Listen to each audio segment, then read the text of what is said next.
Assalamualaikum warahmatullahi wabarakatuh. Halo teman-teman, perkenalkan saya Amelia Rahmagata dengan NIM 2024 dari Fakultas Ekonomi dan Bisnis Prodi Manajemen Universitas Sains Al-Quran Jawa Tengah di Wonosobo.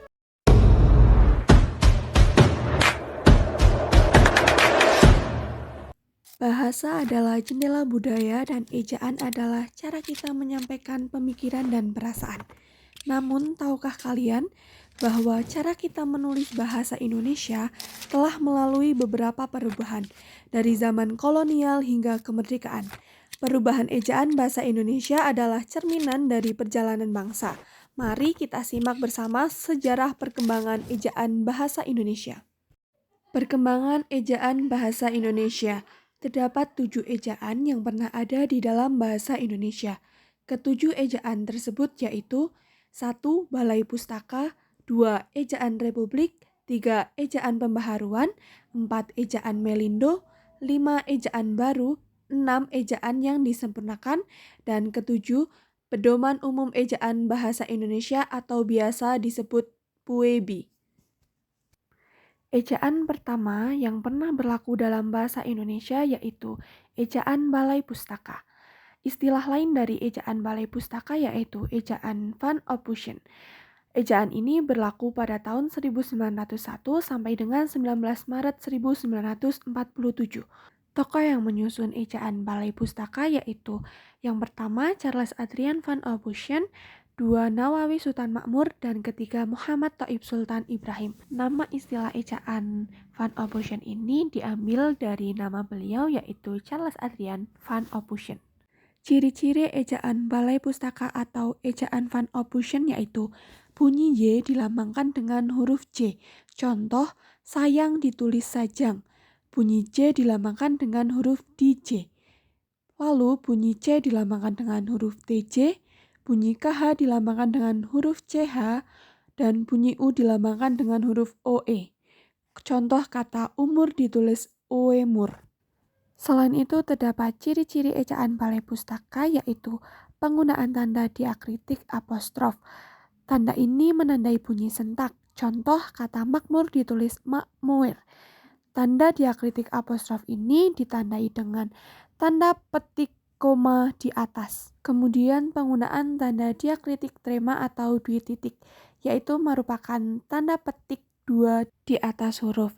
Contoh kebudayaan ditulis kebudayaan dengan tanda petik dua di atas huruf A. Lawannya tetap kebudayaan. Ejaan yang kedua yaitu ejaan Republik. Istilah lain dari ejaan Republik yaitu ejaan Suwandi.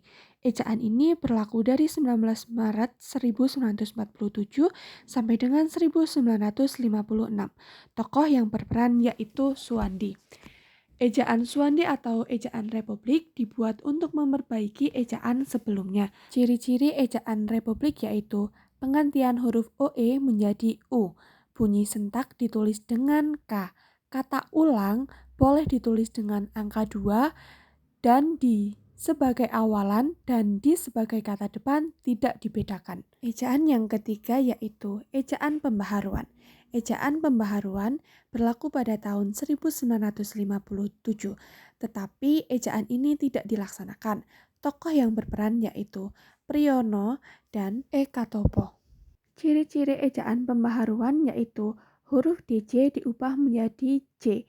Kata jalan tidak ditulis dengan huruf DJ tetapi sudah menggunakan huruf J.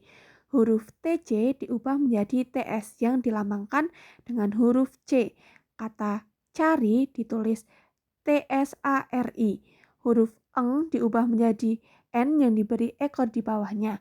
Huruf NJ yang biasa dilambangkan dengan huruf C diubah menjadi N yang diberi coret di atasnya.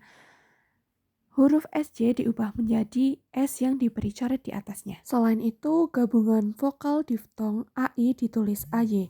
Contoh pada kata pantai tidak ditulis menggunakan huruf AI tetapi menggunakan AY. Gabungan vokal diftong AU ditulis AW. Kata pulau tidak ditulis menggunakan AU tetapi menggunakan AW. Gabungan vokal diftong OI ditulis OY. Kata Amboy ditulis menggunakan OY, tidak menggunakan OI. Yang keempat yaitu ejaan Melindo. Istilah lain dari ejaan Melindo yaitu ejaan melaju Indonesia, berlaku pada tahun 1959. Tetapi ejaan ini tidak dipakai.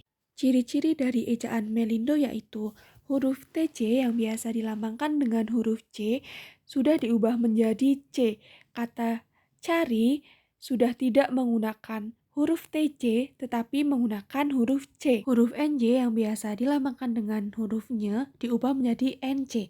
Kata menyanyi ditulis dengan menyanyi menggunakan huruf NC, tidak menggunakan huruf NJ. Yang kelima yaitu ejaan baru. Istilah lain dari ejaan baru yaitu ejaan Lembaga Bahasa dan Kesusastraan atau LBK. Ejaan ini berlaku mulai 1967 sampai dengan 23 Mei 1972. Ciri-ciri ejaan baru yaitu huruf TC yang biasa dilambangkan untuk bunyi C diubah menjadi C. Kata cari sudah tidak menggunakan TJ tetapi sudah menggunakan huruf C. Huruf J diubah menjadi Y. Kata sajang ditulis menggunakan sayang. Huruf NJ diubah menjadi NY, huruf SJ diubah menjadi SY, dan huruf CH diubah menjadi KH.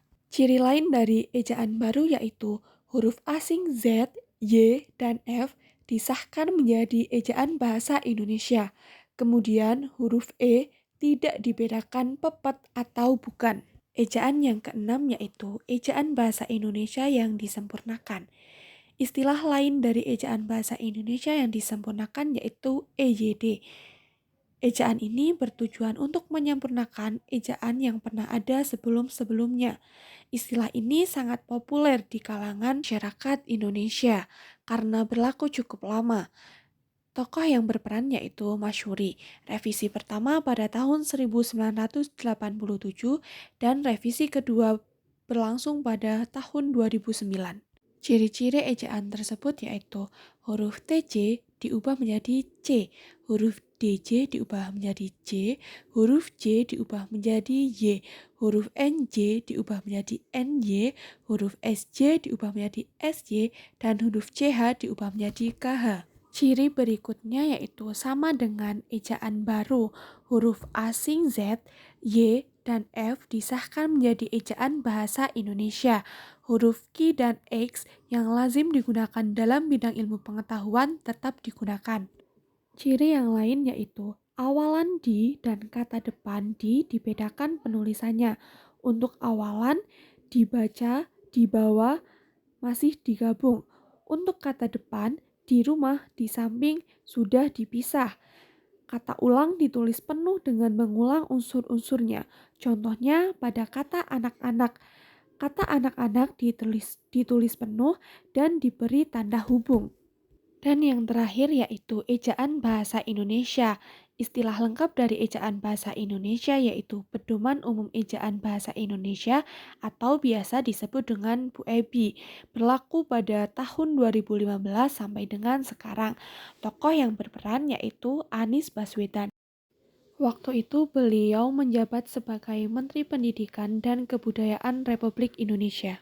Jadi kesimpulan pada video pembahasan perkembangan ejaan bahasa Indonesia yaitu terdapat 4 ejaan yang sudah diresmikan pemakaiannya yaitu 1. Ejaan Van Ophusen, 2. Ejaan Suwandi, 3. Ejaan yang disempurnakan, dan 4. Pedoman Umum Ejaan yang disempurnakan atau Bu Ebi. Selain itu terdapat 3 ejaan yang belum diresmikan yaitu 1. Ejaan Pembaharuan, 2. Ejaan Melindo, dan 3. Ejaan LBK. Sekian video pembahasan perkembangan ejaan bahasa Indonesia ini, semoga bisa bermanfaat bagi para penonton dan kita semua.